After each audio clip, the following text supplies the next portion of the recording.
लोगों के साथ शाहिद रज़ा खान जॉइन हो चुके हैं। शाहिद रज़ा खान इंशाअल्लाह हम लोगों को सिविल सर्विस में मदारिस के बच्चों के स्कोप के हवाले से अपने तजुर्बात को पेश करेंगे। शाहिद रज़ा खान खुद भी एक मदरसे के आलिम व फ़ाज़िल हैं और उसके बाद आईएएस और सिविल सर्विस के एग्ज़ाम्स को पूरा करके कामयाबी के साथ हासिल करके और इस वक़्त आप डिप्टी म्युनिसिपल कमिश्नर हुकूमत बिहार में अपनी खिदमत अंजाम दे रहे हैं। तो ये जो पूरा हम लोगों का सीरीज़ है मेरे दोस्तों, तो हम लोग के सामने ये बात बार-बार सामने रहनी चाहिए कि इसका मकसद दरअसल ये है कि हम मदारिस में रहते हुए भी हम बहुत बड़ी दुनिया अपनी सोच सकते हैं, उसका ख्वाब देख सकते हैं और उसमें अपना मुस्तकबिल बना सकते हैं। ऐसा हरगिज़ नहीं है कि मदारिस में आने का मतलब ये है कि हमारा स्कोप महदूद हो जाता है या फिर हम जो है वो अपनी दुनिया महदूद कर लेते हैं, ऐसा हरगिज़ नहीं है। तो हमने देखा किस तरीके से हमने 15 मैदानों का इंतखाब किया और उन 15 मैदानों में हमने देखा किस तरीके से मुख्तलिफ फ़ारिग़ीन मदारिस ने मेहनत करके उन मैदानों को अपना मैदान बना के उसमें एक बेहतरीन दर्जा और बेहतरीन मर्तबा हासिल किया। और उसकी एक बहुत ही शानदार, बहुत ही रोशन मिसाल हमारे सामने आज शाहिद रज़ा खान की सूरत में पेश है, जो मदरसे के फ़ारिग़ होकर इस वक़्त एक बड़ी खिदमत अंजाम दे रहे हैं, मुल्क व मिल्लत की। तो अब हम बहुत ही अदब एहतराम के साथ शाहिद रज़ा खान से गुज़ारिश करेंगे कि वो सिविल सर्विस क्या है, उसमें किस तरीके से हिस्सा लिया जाता है, उसमें किस तरीके से तैयारी की जाती है, किस तरीके से उसमें कामयाब मराहिल तय किए जाते हैं और बिलाखिर अब जो आपकी एक बाकायदा इस ज़िंदगी में जो तजुर्बात रहे, उस सिलसिले में आप मदारिस के बच्चों के हवाले से क्या स्कोप देखते हैं और किस तरीके से हम लोग इसको अपने ख्वाब के तौर पे चुन सकते हैं, बना सकते हैं, इस हवाले से हमारे साथ अपने तजुर्बात शेयर करें। तो हम बहुत ही अदब एहतराम के साथ, मोहब्बत के साथ बिरादर मोहतरम शाहिद रज़ा खान से गुज़ारिश करेंगे कि वो हमारे सामने सिविल सर्विसेज़ के हवाले से रहनुमाई पेश करें। जज़ाकुमुल्लाह। अस्सलाम वालेकुम वरहमतुल्लाहि वबरकातुहू। लेक्चर को शुरू करने से पहले मैं थोड़ा लेक्चर का एक खाका पेश करना चाहता हूँ कि हम 2 भाग में मैंने इसको डिवाइड किया है। सबसे पहले तो एक ओवरव्यू दूँगा मैं कि सिविल सर्विसेज़ क्या है, स्कीम क्या है इस एग्ज़ाम की, चैलेंजेज़ क्या हैं और इसमें स्ट्रेंथ क्या है हमारी, नेचर कैसा है एग्ज़ाम का, सर्विसेज़ इसमें कैसी हैं, इसमें सर्विस के बाद क्या स्कोप है, इन चीज़ों पे हम डिस्कस करेंगे। और फिर जो दूसरा हिस्सा है इसका उसमें हम कुछ स्पेसिफिक क्वेश्चंस आंसर्स लेंगे। सबसे पहले मैं अपने बारे में थोड़ा-सा बताना चाहता हूँ, उससे भी आपको थोड़ा आइडिया लगेगा। मैंने अपनी तालीम जो है वो मदरसे में हासिल की और मदरसे से फ़ारिग होने के बाद जेएनयू का रुख मैंने किया और जेएनयू से बीए, एमए, एमफिल, पीएचडी मेरा फाइनल ईयर है।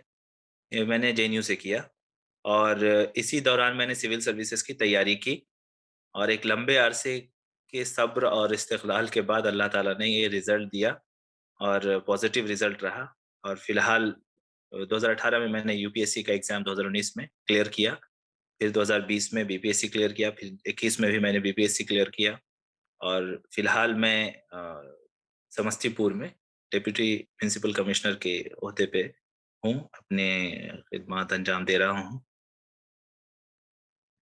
इस लंबे सफ़र में जो मैंने 2011 से शुरू किया और 2021 में लगभग मैं सर्विस में आया। ये 10 साल में बहुत सारे चैलेंजेस थे मेरे सामने और बहुत सारे मेरी स्ट्रेंथ भी थी जो मुझे मदरसे के स्टूडेंट होने की वजह से हासिल थी और कुछ ऐसी वीकनेस भी थी जो मदरसे के स्टूडेंट होने की वजह से मेरे पास थी। तो इन चीज़ों को ओवरकम करना यानी वीकनेसेस को ओवरकम करना, चैलेंजेस को एक्सेप्ट करना और स्ट्रेंथ को यूटिलाइज़ करना, ये एक बड़ा हमारे सामने एक चैलेंज होता है जिसको हम अपने एग्ज़ाम के दौरान, प्रिपरेशन के दौरान जितना बेहतर तरीके से हम यूटिलाइज़ करेंगे, नतीजा उतना अच्छा और उतना मसूद होगा। सबसे पहले तो यूपीएससी के एग्ज़ाम की जो अहलियत है, हम उसके बारे में बात करेंगे। क्योंकि हम मदरसे में जब पढ़ते हैं, तो हमारे सारे मदारिस शायद गवर्नमेंट रिकॉग्नाइज़्ड नहीं होते हैं या उनकी डिग्रियाँ जो है वो ग्रेजुएशन के मसावी नहीं होती हैं, इक्विवेलेंट नहीं होती हैं।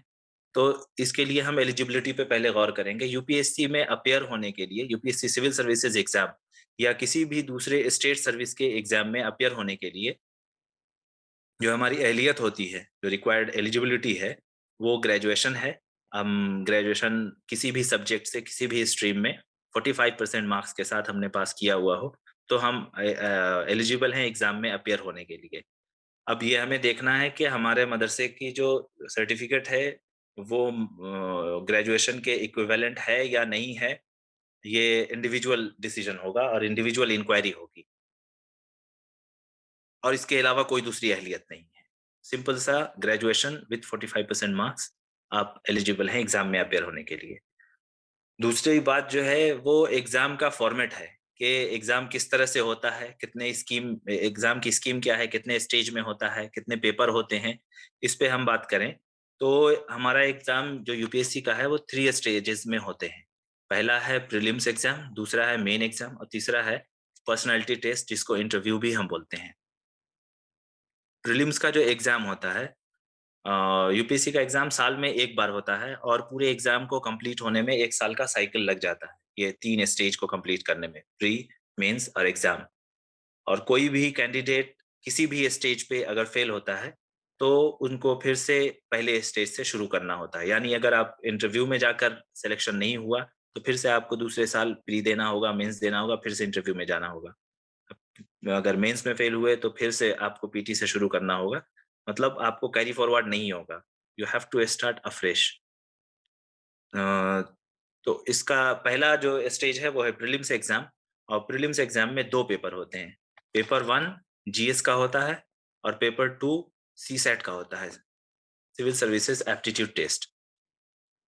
जीएस और सीसैट के सिलेबस को देखिए किसी भी एग्ज़ाम को तैयार कर की तैयारी करने से पहले हमें 2 चीज़ों का सबसे ज़्यादा सहारा लेना चाहिए। एक तो उसका सिलेबस है और दूसरा उसके प्रीवियस ईयर के क्वेश्चन पेपर। इन दोनों चीज़ों से हमें आइडिया लगता है कि आने वाला क्वेश्चन पेपर जिसमें हम अपीयर होंगे वो कैसा होगा, उसका नेचर क्या होगा, उसमें क्वेश्चन्स कैसे होंगे और हम कहाँ इस तैयारी को के कंपैरेटिव में हम कहाँ स्टैंड करते हैं और हमें कितना अभी पढ़ना है।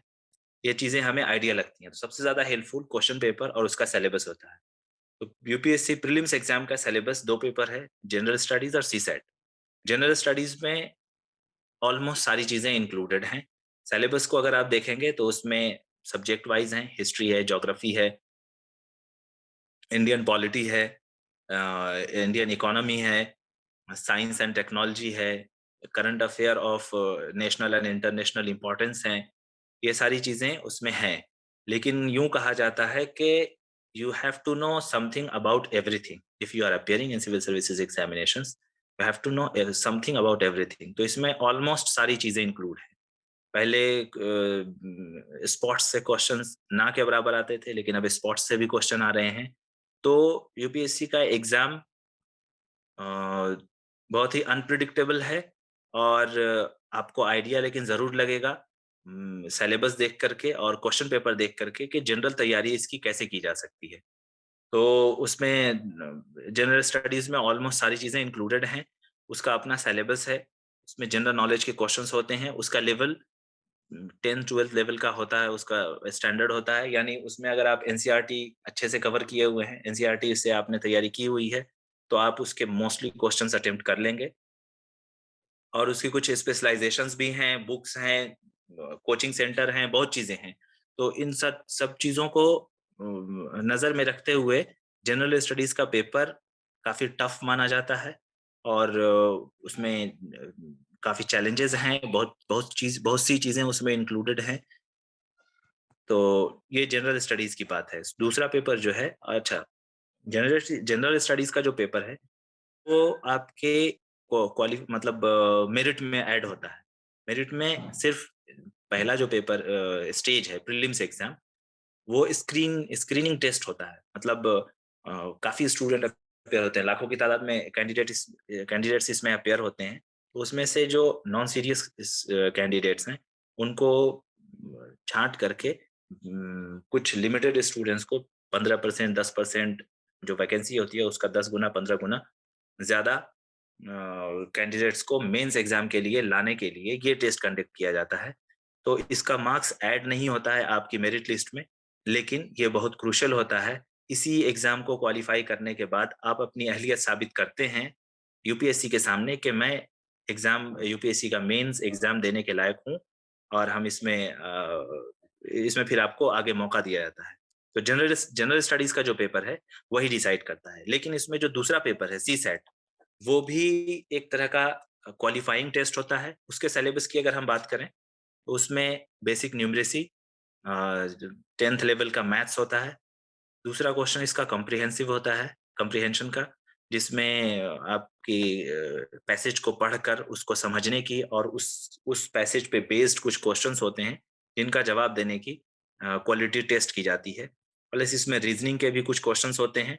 टोटल 80 क्वेश्चंस इसमें होते हैं और ये जीएस में 100 क्वेश्चंस होते हैं, सीसेट में 80 क्वेश्चंस होते हैं और ये सीसेट जो है वो क्वालिफाइंग नेचर का होता है। उसमें 33% मार्क्स आपको लाना कंपलसरी है। जो 33% मार्क्स नहीं लाएंगे वो डिस्क्वालीफाई हो जाते हैं वहीं पे। लेकिन इसका मार्क्स आपको मेरिट में ऐड नहीं होता है। मेरिट में इन द सेंस कि अगर आपने 80% मार्क्स लाया तो ऐसा नहीं है कि आप प्रीलिम्स क्वालिफाई कर ही जाएंगे। प्रीलिम्स क्वालिफाई करने के लिए जो मेरिट आपकी डिसाइड होगी वो जनरल स्टडीज के पेपर पे होगी। सीसेट सिर्फ क्वालिफाइंग है कि आपके अंदर जनरल सिविल सर्विसेज एप्टीट्यूड है या नहीं, उसका टेस्ट करने के लिए है। तो सीसेट जनरल स्टडीज में 100 क्वेश्चन होते हैं, इसमें 80 क्वेश्चंस होते हैं। इन दोनों के बेसिस पे हम प्रीलिम्स एग्जाम जब क्वालिफाई करते हैं तो फिर नेक्स्ट स्टेज आता है मेंस एग्जाम का। मेंस एग्जाम्स में बहुत सारे पेपर हैं और लैंग्वेजेस हैं, जिसको हम अभी बताएंगे। इसका जो मेंस एग्जाम जो है ये मेन एग्जाम होता है। इसमें जो आप मार्क्स हासिल करते हैं उसी के बेसिस पे और इंटरव्यू में जो मार्क्स आपको मिलता है उसके बेसिस पे फाइनली आपकी मेरिट लिस्ट तैयार होती है और रैंक डिसाइड होती है। तो ये लगभग 1700 क्वेश्चन 1700 मार्क्स का ये ये एग्जाम होता है, जिसमें 5-6 पेपर होते हैं। अभी मैं उसको एक्सप्लेन करूंगा। इसका जो पहला पेपर होता है वो एक ऐसे सबसे पहले तो मैं आपको मीडियम के बारे में बताऊं कि इसमें जनरल किसी भी मीडियम में, किसी भी स्टेज पे, यूपीएससी में किसी भी स्टेज पे मीडियम की कोई ऐसी स्पेसिफिक क्राइटेरिया नहीं है। जो भी लैंग्वेजेस इंडियन कॉन्स्टिट्यूशन के 8वें शेड्यूल में है, वो सारी लैंग्वेजेस में से किसी भी एक लैंग्वेज में आप अपना एग्जाम किसी भी लेवल पे दे सकते हैं। हिंदी हो, इंग्लिश हो, उर्दू हो, कन्नड़ हो, मलयालम हो, ये सारी लैंग्वेजेस उसमें हैं। और लेकिन क्वेश्चन पेपर आपके इंग्लिश या हिंदी में ही बनेंगे। जनरल स्टडीज में ऑब्जेक्टिव होता है, उसमें मीडियम का उतना ये नहीं है। लेकिन मेंस पेपर आप किसी भी लैंग्वेज में लिख सकते हैं। लेकिन अगेन मेंस का भी क्वेश्चन सिर्फ इंग्लिश और हिंदी में ही बनेगा। ठीक है? तो इसका जो पहला पेपर होता है वो एसे का होता है, मजमून निगारी का। एसे राइटिंग के लिए 250 मार्क्स का, वो इसका हर पेपर 250 सौ नंबर का होता है। चाहे वो एसे का हो या जनरल स्टडीज का हो या फिर आपके ऑप्शनल पेपर का हो, इसको अभी हम लोग डिस्कस करेंगे। तो पहला पेपर एसे का होता है, 2 एसे इसमें आते हैं। आपको 2 एसे एक 1000 वर्ड्स के लिखने होते हैं। 250 मार्क्स का होता है। उसमें आप अपनी लैंग्वेज चूज कर सकते हैं। वो टॉपिक देते हैं आपको 4-5 टॉपिक, जिनमें से आपको एक टॉपिक पे अपना ऐसे लिखना होता है। दूसरा पेपर इसका जनरल स्टडीज का होता है, जनरल स्टडीज 1। उसमें हिस्ट्री, ज्योग्राफी और जनरल जनरल स्टडीज के 4 पेपर हैं, 1, 2, 3 एंड 4।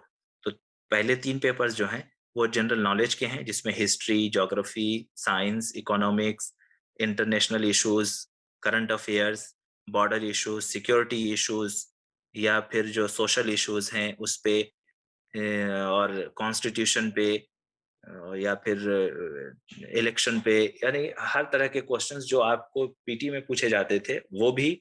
और उसके अलावा cyber security, science and technology या इस फील्ड में जो भी डेवलपमेंट हो रही हैं उसके बारे में आपसे क्वेश्चंस इसमें पूछे जाएंगे। ये मेंस का एग्जाम जो है वो सब्जेक्टिव नेचर का होता है। क्वेश्चन होगा, आपको आंसर लिखना है। हर पेपर में जनरल स्टडीज के लगभग 20 से 21 क्वेश्चंस होते हैं और हर क्वेश्चन 7 मार्क्स या 5 मार्क्स का एक क्वेश्चन होता है।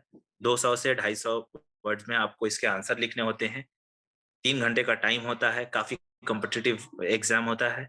20 क्वेश्चन 3 घंटे में 250 मार्क्स का लिखना इतना आसान नहीं है। उसके लिए हमें प्रैक्टिस करने की जरूरत पड़ती है और खूब पढ़ने की जरूरत पड़ती है, ताकि हमारे पास कंटेंट भी रहे और वो कंटेंट हम अच्छे तरीके से एग्जाम में जो है रिप्रेजेंट करके भी आए। तो ये जनरल स्टडीज के 4 पेपर होते हैं, एक एसए का 5 पेपर हो गया। फिर 2 पेपर हमारे जनरल ये ऑप्शनल सब्जेक्ट्स के होते हैं। उसमें सारे ही सब्जेक्ट्स जो हम लोग पढ़ते हैं, जैसे कि साइंस है, मेडिसिन है, केमिस्ट्री है, फिज़िक्स है, बायो है, या लैंग्वेज के लिटरेचर सब्जेक्ट्स हैं, उर्दू, हिंदी, इंग्लिश या कन्नड़, मलयालम, उड़िया, मैथिली, या फिर जो आर्ट्स के सब्जेक्ट हैं, ज्योग्राफी, हिस्ट्री, इकोनॉमिक्स, तो इसमें लगभग सारे ही सब्जेक्ट हैं। इनमें से कोई भी एक सब्जेक्ट आप अपने जब फॉर्म भरेंगे तो उस वक़्त हमें डिसाइड करना होता है कि हमारा ऑप्शनल पेपर क्या होगा। तो उस वक़्त हम डिसाइड करते हैं और एक पेपर हम चूज़ करेंगे जिसका एक सब्जेक्ट हम चूज़ करेंगे जिसके 2 पेपर होंगे और दोनों पेपर 250-250 नंबर का होगा, 250 मार्क्स ईच। तो 500 नंबर का आपका ऑप्शनल पेपर हो गया, 250 नंबर का आपका एसे हो गया और 1000 नंबर का जनरल स्टडीज़ हो गया। इसमें फिर सब्जेक्ट स्पेसिफिक क्वेश्चंस होते हैं। उसका लेवल की अगर हम बात करें तो ग्रेजुएशन लेवल के क्वेश्चंस होते हैं उसमें, और ग्रेजुएशन में जैसे क्वेश्चंस होते हैं जो लेवल होता है बीए एमए के लेवल का, तो उसी लेवल के उसमें क्वेश्चंस होते हैं। और उसके इस पे फिर अलग से तैयारी है ऑप्शनल पेपर की, तो उसको हम लोग यहाँ पे उतना डिटेल में डिस्कस नहीं करेंगे क्योंकि वो सब्जेक्ट स्पेसिफिक है, सबका अलग-अलग है। फिलहाल ये हम जानेंगे कि 500 मार्क्स का ऑप्शनल पेपर होता है, जिसके ऑप्शनल सब्जेक्ट होता है, जिसके 2 पेपर होते हैं और हर पेपर में 15 क्वेश्चन, 16 क्वेश्चन, 20 क्वेश्चन्स वो वैरी करता है। इसके अलावा 2 सब्जेक्ट होते हैं लैंग्वेज के, जिसमें एक लैंग्वेज आप इंग्लिश लेंगे या हिंदी लेंगे, दूसरी लैंग्वेज में भी थोड़ा-सा रियायत है, आप स्पेसिफिक इलाके से आ रहे हैं तो आप वो नहीं ले सकते हैं। तो आप मान लीजिए आपने इंग्लिश लिया और उर्दू लिया, इंग्लिश लिया या हिंदी लिया, तो 2 पेपर आपके लैंग्वेज के होते हैं और ये क्वालीफाइंग होते हैं। इसका मार्क्स आपकी मेरिट में ऐड नहीं होगा, but you have to qualify this paper with 33% marks if you are going to qualify for the interview stage. तो ये लैंग्वेज हमारी टेस्ट करने के लिए होता है, क्योंकि इस जॉब का जो नेचर है वो ऑल इंडिया लेवल का है, सेंट्रल सर्विसेज़ हैं, तो आपको कुछ 2 लैंग्वेजेज़ कम से कम ऐसी आनी चाहिए जो इंडियन कॉन्स्टिट्यूशन में हैं। ये टोटल जनरल स्टडीज़ का 1000 मार्क्स, एसे का 250 और 500 मार्क्स आपके ऑप्शनल पेपर के।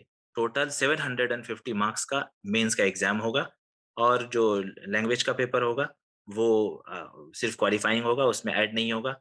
जो मेरिट के लिए मार्क्स कंसीडर किए जाते हैं वो 750 हैं। इस स्टेज को अगर आप क्वालीफाई करते हैं, तो फिर हमारा प्रमोशन हमें इंटरव्यू के लिए, पर्सनैलिटी टेस्ट के लिए कॉल किया जाता है। पर्सनैलिटी टेस्ट 275 मार्क्स का होता है, जिसमें आपकी पर्सनैलिटी का टेस्ट होता है, नॉलेज का टेस्ट नहीं होता है।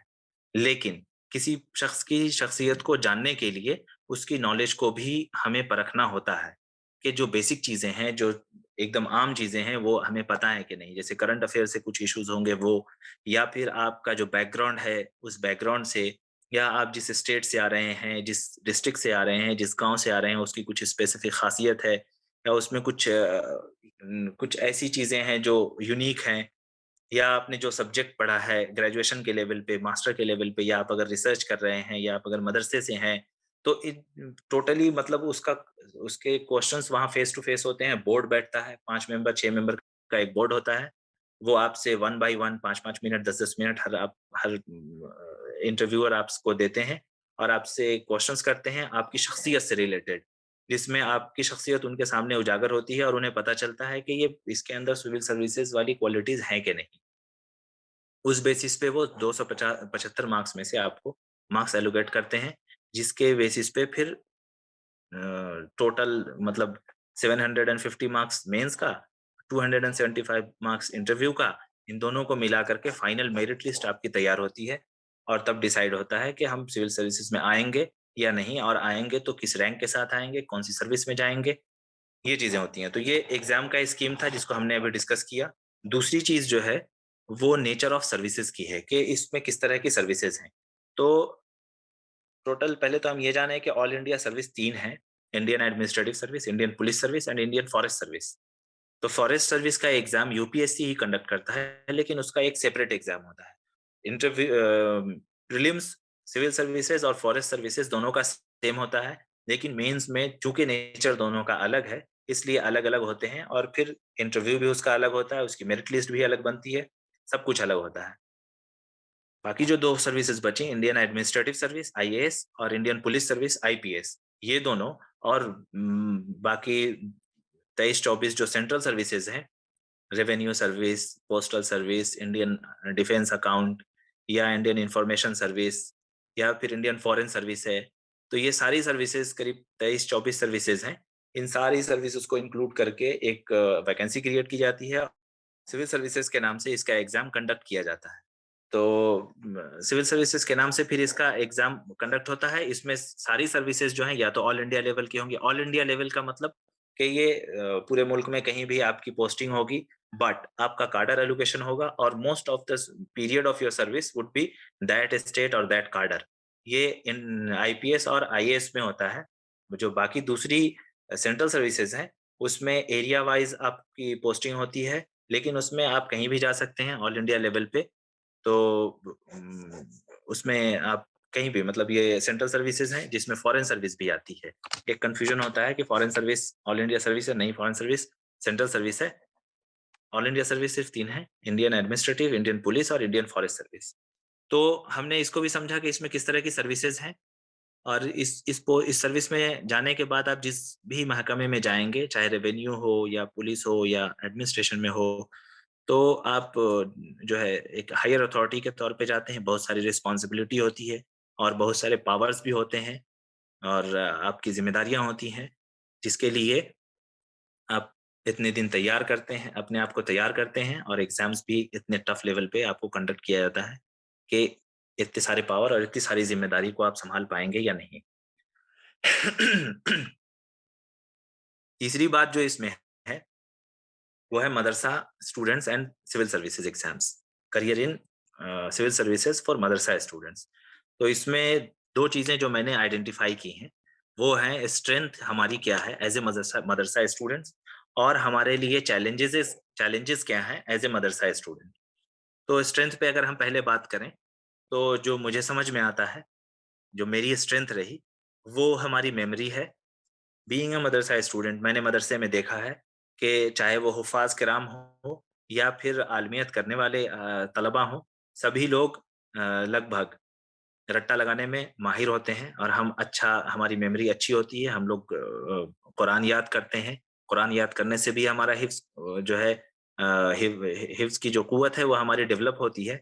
या फिर हम जब दरस निज़ामी आलमियत का कोर्स करते हैं, तो उसमें भी जो बुनियादी किताबें होती हैं, उसको हम लोग रट्टा लगाते हैं। जैसे कि नौमीर है, मीज़ान मुनशइब है, हिदायतुन्नौ है, काफ़िया है, तो ये सारी किताबें हमने रट्टा लगाई हुई हैं, और मुझे उम्मीद है कि अक्सर मदरसे वाले इसको रट्टा ही लगा के पढ़ते हैं।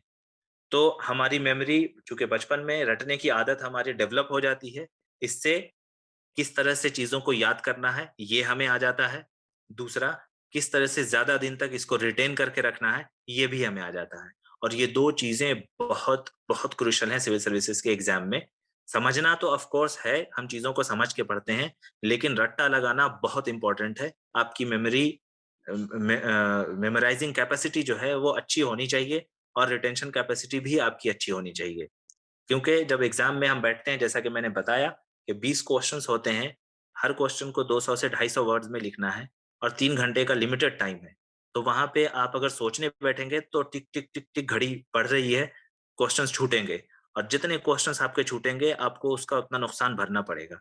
इसलिए कोशिश ये की जाती है कि सारे के सारे क्वेश्चन अटेम्प्ट किए जाएँ, और कोशिश ये की जाती है कि अच्छे से अच्छे तरीके से हम उसको अटेम्प्ट करें। तो वहाँ पे चीज़ों को बैठ के याद करने का टाइम नहीं होता है हमारे पास।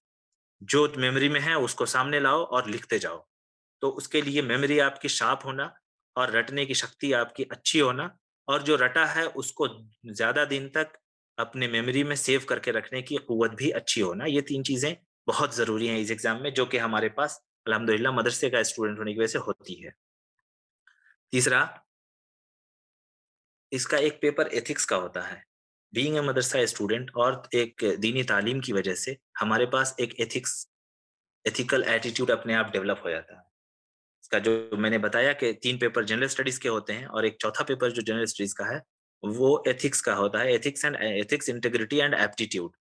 तो उसमें हमारे मदरसा बैकग्राउंड हमें काफ़ी हेल्प करता है, चीज़ों को एथिकल तौर पे देखने और समझने की सलाहियत हमें दीन की तालीम से, कुरान और हदीस की तालीम से अच्छी मिलती है। तो ये प्रैक्टिकल तौर पे, थियोरेटिकल तौर पे हमारे अंदर डेवलप होती हैं। हमें इसमें सिर्फ़ ये करना होता है तैयारी के दौरान कि जो एथिकल थिंकर्स हैं, उनको पढ़ना, उनको रट्टा लगाना और केस स्टडीज़ प्रैक्टिस करना, फिर हमारी ये तैयारी हो जाती है। बहुत ज़्यादा इसमें हमें मेहनत करने की ज़रूरत नहीं पड़ेगी। इंशाअल्लाह ये पेपर हमारा दीन और कुरान को एथिक्स क्या है कि आपका बिहेवियर आपके सराउंडिंग के साथ, आपके जूनियर्स, आपके सीनियर्स, आपके अहबाब, दोस्त, अकारिब के साथ कैसे होने चाहिए, तो वो हमने अल्हम्दुलिल्लाह पढ़ा हुआ होता है, लक़द काना लकुम फ़ी रसूलिल्लाहि उस्वतुन हसना। तो वो चीज़ें हमने सीरत पढ़ी होती हैं, कुरान पढ़ा होता है, हमें दीन की तालीम होती है, अहादीस में हमें बताया जाता है कि आपके अख़लाक, आपके अतवार, आपके तौर-तरीक़े कैसे होने चाहिए। तो ये चीज़ें हम एक पढ़ के आते हैं अल्हम्दुलिल्लाह। तो तीसरा स्ट्रेंथ हमारी है कैपेसिटी। कैपेसिटी का मतलब कि हमें सब्र के साथ रिज़ल्ट की फ़िक्र किए बिना लंबे समय तक किस तरह से लगे रहना है, ये भी हमें आता है। जैसे हम मदरसे में 4 साल, 5 साल, 6 साल, 8 साल पढ़ रहे हैं और इससे हमारे अंदर जो है ना लंबे समय तक पढ़ाई करने की कैपेसिटी डेवलप होती है। तो ये हमारे स्ट्रेंथ हैं, लेकिन अगर हम चैलेंजेज़ की बात करें, तो चैलेंजेज़ भी स्ट्रेंथ से कहीं ज़्यादा है। सबसे पहला चैलेंज तो हमारा लैंग्वेज का है, क्योंकि जब हम एग्ज़ाम की तैयारी करते हैं, तो उसके लिए हमें स्टडी मटेरियल दरकार होता है और स्टडी मटेरियल मोस्टली या तो इंग्लिश में है या हिंदी में है, उर्दू में नहीं है। इसकी वजह से हमें लैंग्वेज का चैलेंज सबसे पहले फेस करना पड़ता है। चाहे सिर्फ़ एनसीईआरटी के अलावा कोई भी सब्जेक्ट हमें जनरली इंग्लिश में, उर्दू में नहीं मिलेगा। एनसीईआरटी एक ऐसा रिसोर्स है, जो कि उर्दू में अवेलेबल है, लेकिन सिर्फ़ एनसीईआरटी से काम नहीं होगा, उसके अलावा भी बहुत सारी चीज़ें पढ़नी हैं, न्यूज़पेपर्स पढ़ने हैं, न्यूज़पेपर स्टैंडर्ड जो सिविल सर्विसेज़ में हमारी हेल्प कर सकें, इंटरनेशनल और नेशनल इश्यूज़ को उतना डीपली कवर करें, ऐसे न्यूज़पेपर उर्दू में नदारद हैं। तो लैंग्वेज का एक बड़ी प्रॉब्लम हमारे सामने आती है। जनरली ये स्टडी मटेरियल इंग्लिश में या हिंदी में होते हैं। तो सबसे पहले हमें इसको ये चैलेंजेस हमें समझना चाहिए, फिर उसको कैसे कवर करना है चीज़ों को, इस पे हम लोग इंशाअल्लाह फिर कभी एक लेक्चर करेंगे कि how to prepare for civil services.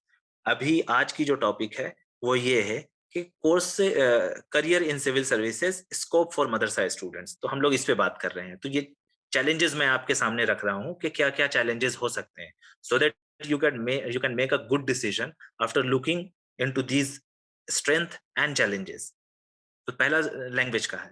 दूसरा मॉडर्न सब्जेक्ट्स हैं, जैसे कि साइंस है, फिज़िक्स है, ज्योग्राफी, बायोलॉजी या हिस्ट्री, इकोनॉमिक्स, पॉलिटी, ज्योग्राफी, ये सारे सब्जेक्ट्स हमने मदरसे में नहीं पढ़ा होता है। इल्ला माशाअल्लाह शायद कुछ मदारिस ऐसे हों, जहाँ ये सब्जेक्ट पढ़ाए जाते हों, लेकिन जनरली स्पीकिंग मदरसे में ये सब्जेक्ट्स नहीं पढ़ाए जाते हैं। सिर्फ़ लैंग्वेज में इंग्लिश और हिंदी किसी लेवल पे पढ़ाई जाती है और रियाज़ियात में थोड़ा-सा बेसिक मैथ्स हमें 7th-8th लेवल का पढ़ाया जाता है, जो कि नाकाफ़ी होता है। और मॉडर्न सब्जेक्ट के नाम पे साइंसेज़ तो ऑलमोस्ट मिसिंग है मदरसा से, हिस्ट्री, ज्योग्राफी का कोई तज़किरा नहीं है। तो ये सारे मॉडर्न सब्जेक्ट हमको पढ़ने होते हैं, क्योंकि ये यूपीएससी के सिलेबस में है और बहुत डीपली पढ़ने होते हैं और अच्छे से पढ़ने होते हैं, जिसके लिए मदरसे में हमारा एक्सपीरियंस बहुत अच्छा नहीं होता है। तीसरा चैलेंज हमारे सामने जो है वो कॉम्पिटिटिव एग्जाम्स की तैयारी का एक्सपीरियंस। कॉम्पिटिटिव एग्जाम्स की तैयारी जो का एक्सपीरियंस हमारे पास उतना अच्छा नहीं होता है, जितना कि मेडिकल या टेक्नोलॉजी बीटेक करके या एमबीबीएस करके आने वाले जो दूसरे स्टूडेंट्स हैं उनके कंपैरिजन में। जो मेडिकल वाले या इंजीनियर्स होते हैं, डॉक्टर्स या इंजीनियर्स होते हैं, उनके सामने नीट की तैयारी का एक अच्छा एक्सपीरियंस होता है और कैसे तैयारी करना है, किस तरह से एग्ज़ाम देना है, टेस्ट सीरीज़ देना, तो वो सारी चीज़ें शुरू से ही 11th-12th के लेवल से वो शुरू कर देते हैं। इसी तरह से जेईई वाले भी हैं या फिर दूसरे यूनिवर्सिटीज़ के स्टूडेंट्स हैं, जिनके पास कॉम्पिटिटिव एग्ज़ाम की तैयारी का अच्छा एक्सपीरियंस होता है, जो हमारे पास नहीं है। तो ये भी हमारे लिए एक चैलेंज के तौर पे सामने आता है। तीसरा और एक अहम चैलेंज हमारे सामने रिसोर्स का है। रिसोर्स 2 तरह के होते हैं, एक तो पैसे का रिसोर्स मनी, क्या हमारे पास पैसा है? क्योंकि ऑफ कोर्स तैयारी में पैसा भी लगता है। दूसरा टाइम, जब हम मदरसे से ग्रेजुएशन करके आलमियत या फ़ज़ीलत करके निकलते हैं, तो ऑलरेडी हमारी एज 20-22, 21 साल, 19 साल इसी के लगभग होती है, या कुछ कहीं-कहीं ज़्यादा भी होती है। फिर उसके बाद हमें ग्रेजुएशन करना, तो लगभग 24-25 साल की उम्र हमारी हो जाती है ग्रेजुएशन करते-करते। तो एक टाइम का बड़ा प्रॉब्लम हमारे सामने होता है, तो ये इन चीज़ों को देख कर के हमें आगे बढ़ना चाहिए। यूपीएससी का एग्ज़ाम के बारे में बताऊँ कि इसमें जनरली 6 अटेम्प्ट होते हैं और 32 साल की एज लिमिट होती है। 32 साल तक 6 अटेम्प्ट में आप एग्ज़ाम दे सकते हैं, अगर आप जनरल कैटेगरी से हैं, और अगर आप ओबीसी, एससी या एसटी या दूसरी कैटेगरी से हैं, तो आपके पास कुछ अटेम्प्ट में रियायत और कुछ एज में भी रिलैक्सेशन मिलता है। लेकिन जनरली स्पीकिंग 32 साल की एज होती है और 6 अटेम्प्ट होते हैं। तो तैयारी करने में भी इसका अच्छा खासा टाइम होता है। तो हमारे पास एक टाइम की भी किल्लत होती है, क्योंकि घर से भी कुछ प्रेशर होता है, अपना भी कुछ प्रेशर होता है कि अब कमाना चाहिए, अब जॉब करना चाहिए, अब तैयारी नहीं कर सकते हैं, क्या अभी भी पढ़ते ही रहेंगे? तो ये सारे क्वेश्चन्स हमारे सामने आते रहते हैं। और रिसोर्स में जो पहली चीज़ है वो है पैसे की। स्टडी मटेरियल खरीदना, बुक खरीदना, अगर ज़रूरत पड़ी तो कोचिंग लेना, या इसकी इतने दिन तक अपने आप को सस्टेन करना, 4 साल, 5 साल, 3 साल, जो भी टाइम लगे एग्ज़ाम क्वालीफाई करने में, तो उसमें एक अपने आप को सस्टेन करना, बिना कमाए हुए, बिना इनकम किए हुए रहना, तो ये भी एक तरह का हमारे लिए चैलेंज होता है। तो ये हमारे सामने चैलेंजेज़ हैं, लेकिन इन सब चीज़ों को ओवरकम किया जा सकता है अगर हमारे पास अ, उस तरह का डिटर्मिनेशन है और उस तरह की चाह है अपना करियर सिविल सर्विसेज में बनाने के लिए। इंशाअल्लाह इन चैलेंजेस को कैसे हम कवर करेंगे इस पे, और तैयारी कैसे करेंगे इस पे, हम किसी दूसरे लेक्चर में बात करेंगे। फिलहाल मैं इतना कहना चाहूँगा कि हमें यूपीएससी में करियर बनाने के लिए एक लंबा टाइम चाहिए होता है, अपनी तरफ से अज़्म मुस्तहकम चाहिए होता है, सब्र, पेशेंस, परसिवरेंस, पॉज़िटिविटी, एक मुस्बत सोच लेके आगे बढ़ना होता है, और मेहनत करते रहना होता है, मेहनत करते रहना होता है, यहाँ से लेकर के मतलब एकदम ग्राउंड से उठना पड़ता है, और धीरे, धीरे, धीरे, धीरे अपना लेवल हम ऊपर करते हैं। तब जाके हम एक ऐसे लेवल पे आते हैं, जहाँ से हम दूसरे कैंडिडेट के साथ कम्पीट कर सकें। फिर वहाँ हमारी मेहनत दूसरे लोगों की तरह से शुरू होगी, और फिर हम जाके यूपीएससी और अपना लेवल थोड़ा-सा ऊपर करेंगे, उस जनरल और एवरेज से ऊपर उठेंगे, तो इंशाअल्लाह फिर हम सेलेक्ट भी हो जाएँगे। लेकिन शुरुआती दौर पे हम दूसरों के कंपैरिज़न में यहाँ होते हैं। यहाँ से ऊपर उठने में हमें काफ़ी टाइम लगता है, मेहनत लगती है, रिसोर्स लगते हैं, सब्र चाहिए होता है। तो इंशाअल्लाह ये चीज़ें अगर हमारे पास रहीं, तो हम इंशाअल्लाह करियर भी बनाएँगे। मैंने खुद भी ऐसे ही शुरू किया, जब मैंने सिविल सर्विसेज़ की तैयारी शुरू की जेएनयू जाकर के, तो 6th class, 4th class, 4th class से मैंने मैथ्स पढ़ना शुरू किया, 6th क्लास से साइंस को पढ़ना शुरू किया, और 2 साल मैंने एनसीईआरटीज़ पढ़ा। इसलिए नहीं कि मुझे यूपीएससी का एग्ज़ाम देना है, बल्कि इसलिए कि मैं इस काबिल हो सकूँ कि फिर कोई कोचिंग आगे ले सकूँ। कोचिंग के लेवल को समझने के लिए और उसमें बैठने वाले स्टूडेंट के साथ अपने आप को इंटीग्रेट करने के लिए भी मुझे 2 साल कंटिन्यूअसली पढ़ाई करना पड़ा। 6 घंटा, 8 घंटा एनसीईआरटी को पढ़-पढ़ करके मैंने अपना लेवल अपने आप को उस लेवल पे लाके खड़ा किया कि फिर मैं कोई कोचिंग जॉइन कर सकूँ। फिर मैंने 2014 में कोचिंग ली, एक प्राइवेट कोचिंग, और तब फिर मेरे सिविल सर्विसेज़ की तैयारी का दौर जो है वो बाज़ाब्ता तरीके से शुरू हुआ, और उसके बाद भी मुझे काफ़ी टाइम लगा, 4 साल लगभग 5 साल लगा, तब जाकर के चीज़ें एग्ज़ाम क्लियर हुआ। और लेकिन ये है कि अगर आप टाइम दे रहे हैं, सब्र के साथ लगे हैं और किस्मत में है, तो इंशाअल्लाह ज़रूर चीज़ें हमारे हमारे लिए नतीजा जो है वो खैर-ख़्वाह होगा, और हमारे फ़ेवर में ही होगा इंशाअल्लाह। और जो किस्मत में नहीं है तो वो फिर हमारे हाथ में भी नहीं है, लेकिन हम मेहनत करेंगे तो इंशाअल्लाह चीज़ें ज़रूर बदलेंगी। तो this was the overview of the exam और स्कीम ऑफ द एग्ज़ाम, और किस तरह से हम अपना करियर यूपीएससी में बना सकते हैं।